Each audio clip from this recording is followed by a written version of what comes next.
ফুলে যা আমার বেলুনের পুলিশগুলো। আজকে দেখবো ওই ডাকাতগুলো কিভাবে আমার কাছ থেকে টাকা নিয়ে যায়। আরে বাপরে, ওই ডাকাতগুলো তো আবার চলে আইছে। এই তো আমার নকল পুলিশগুলোকে তৈরি করে ফেলছি। এবার কেউ এসে দেখে ফেলার আগেই পাম্পটাকে তাড়াতাড়ি সাইডে রেখে দেই। যদি ওই হারামিটা আজকে টাকা না দেয় তাহলে ওর হাড্ডি গুড্ডি ভেঙে এক করে ফেলবো। তাড়াতাড়ি চল, ও আবার পালিয়ে না যায়। আরে ভাইজি, ওই ডাকাতগুলো আবার চলে আসছে, ওদের হাতে বড় বড় ডান্ডাও রয়েছে।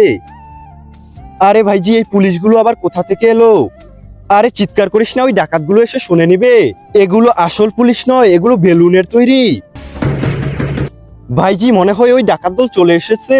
আরে এবার যা, তাড়াতাড়ি গিয়ে গেটটা খুলে দিয়া। ভাইজি আমি পারবো না, আমার খুব ভয় লাগছে। আরে তাড়াতাড়ি যা, কিছু হবে না। আমাদের সামনে থেকে সরে যা, আজকে ওই হারামিটাকে মেরেই ফেলবো। মনে হয় আজকে ওস্তাদের খবর করে ছাড়বে। ওই হারামি, তাড়াতাড়ি আমাদের টাকা দে, না হলে তোকে আজকে মেরেই ফেলবো। আরে বাপরে, এখানে পুলিশ এলো কোথা থেকে? সাহেব, মনে হয় ও আমাদের মারার জন্য ওই পুলিশগুলো নিয়ে আইছে। আরে সাহেব, হঠাৎ এখানে কি মনে করে এলেন? আরে আমরা টাকা নেওয়ার জন্য আইছি রে, টাকা।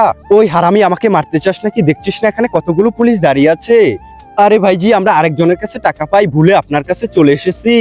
আরে ভালো করে দেখো, যদি আমার কাছ থেকে টাকা পাও আমি দেওয়ার জন্য তৈরি আছি।